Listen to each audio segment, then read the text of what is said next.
மகா கும்பமேளா பல லட்சக்கணக்கான பக்தர்கள் பங்கேற்கும் 45 நாட்கள் நடைபெறும் ஒரு மாபெரும் விழா. இது உலகின் மிகப்பெரிய மனிதர்கள் கூடுமிடம் என்று கருதப்படுகின்றது. 12 ஆண்டுகளுக்கு ஒருமுறை நடைபெறும் இந்த திருவிழா இந்த ஆண்டு பிரயாக் கும்பமேளா என்ற பெயரில் 2025 ஜனவரி 13 முதல் பிப்ரவரி 26ஆம் தேதி வரை உத்தரப்பிரதேச மாநிலத்தின் பிரயாக்ராஜ் நகரில் உள்ள திரிவேணி சங்கமத்தில் கொண்டாடப்படுகின்றது. இந்த வருடம் கிட்டத்தட்ட 40 கோடி மக்கள் இதில் கலந்து கொள்வார்கள் என்று எதிர்பார்க்கப்படுகின்றது. இந்த விழாவில் பல கோடிக்கணக்கான பக்தர்கள் கலந்து கொண்டு கங்கை, யமுனை மற்றும் சரஸ்வதி நதிகளில் புனித நீராடுவதால் இவர்களுக்கு தங்கும் வசதி ஒரு மிகப்பெரிய சவாலாக கண்டிப்பாக இருக்கும். இதை கருத்தில் கொண்டு அமேசான் இந்தியா தங்களின் பிரசித்தி பெற்ற கார்ட்போர்ட் பேக்கேஜிங் பெட்டிகளை ரீயூஸ் ஆர் மறு பயன்பாடு செய்து பக்தர்களின் வசதிக்காக படுக்கைகளாக மாற்றியுள்ளது. அமேசான் இந்த முயற்சியை அமேசான் டிப்போசே பட்கர் என்ற தலைப்பில் அறிமுகப்படுத்தியுள்ளது. இந்த கார்ட்போர்ட் படுக்கைகள் பக்தர்கள், காவல்துறையினர், மருத்துவமனை பணியாளர்கள் உள்ளிட்ட பலருக்கும் இலவசமாக வழங்கப்படுகின்றன.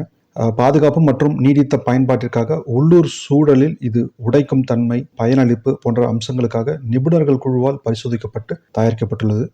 இதன் மூலம் அன்றாடம் பயன்படுத்தப்படும் பொருட்களை ரீயூஸ் செய்து சமூகத்திற்கு பயனுள்ளதாக மாற்றுவது எப்படி என்று அமேசான் ஒரு சிறந்த உதாரணமாக காட்டியுள்ளது. இது நிஜமாகவே அமேசானின் ஒரு think out of the box சொல்யூஷனாக சமூக வலைதளங்களில் மக்கள் புகழ்வதை பார்க்க முடிகின்றது. बहुत अच्छी पहल है, इसके लिए हम उसका स्वागत करते हैं। अमेज़न का बहुत बहुत शुक्रिया इस चीज़ के लिए कि बेड उनको मिल रहे हैं। इवन मेरे खिलाफ होना चाहिए, बहुत अच्छी है, डिब्बों से बढ़कर। That's good. अमेज़न जैसी कंपनी आकर और यहाँ पर इतना अच्छा कंट्रीब्यूट कर रही है इस महाकुंभ के अंदर, तो हेड्स ऑफ अमेज़न। இதற்கு முன்பாக 2024ஆம் ஆண்டு பாரிஸ் ஒலிம்பிக் போட்டியிலும் இதே மாதிரியான கார்ட்போர்ட் படுக்கைகள் பயன்படுத்தப்பட்டன. சுற்றுச்சூழலுக்கு பாதுகாப்பாக, விளையாட்டு வீரர்களுக்கு வசதியாக இந்த மறுசுழற்சி படுக்கைகள் வடிவமைக்கப்பட்டன. தண்ணீர் எதிர்ப்பு மற்றும் நிலைத்தன்மை கொண்டதாக இருந்ததால் இதை வீரர்கள் தங்கும் ஒலிம்பிக் கேம்ஸ் வில்லேஜ்ல மிகவும் அதிக அளவில் பயன்படுத்தினர்.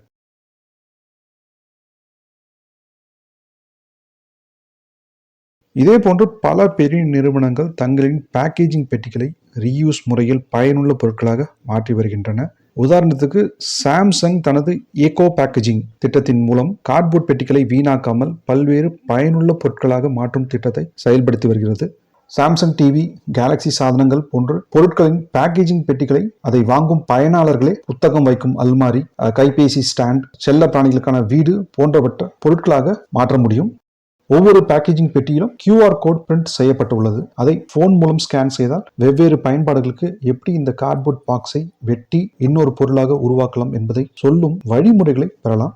இதை பின்பற்றி பயனாளர்கள் தாங்களே இந்த பெட்டிகளை ரீயூஸ் செய்ய முடியும். பெரும்பாலான பேக்கேஜிங் பெட்டிகளை வீணாக மண்ணில் சேர்வதை தவிர்க்கும் வகையில் இந்த முயற்சி கார்பன் டை ஆக்சைடு உமிழ்வை மற்றும் சுற்றுச்சூழல் பாதிப்பை குறைக்கவும் என்று பல நன்மைகளை தருகிறது.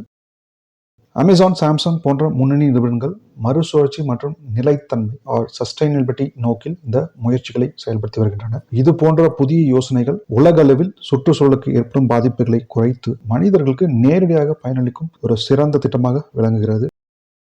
இது போன்ற ஈகோ ஃப்ரெண்ட்லி முயற்சிகள் எதிர்காலத்தில் மேலும் அதிகமாக நடைமுறைப்படுத்தப்பட வேண்டும். சூழலியல் பாதுகாப்பிற்காக நீங்கள் செய்யக்கூடிய சிறிய முயற்சிகள் ஏதாவது இருந்துச்சுன்னா கண்டிப்பா கீழே கமெண்ட்ஸ்ல பதிவிடுங்க. வீடியோவை பிடிச்சிருந்தா லைக் பண்ணுங்க, ஷேர் பண்ணுங்க, சப்ஸ்கிரைப் பண்ணுங்க, பெல் ஐக்கானையும் கிளிக் பண்ணுங்க. உங்கள் நேரத்துக்கு மீண்டும் நன்றி. குப்பை பழகு.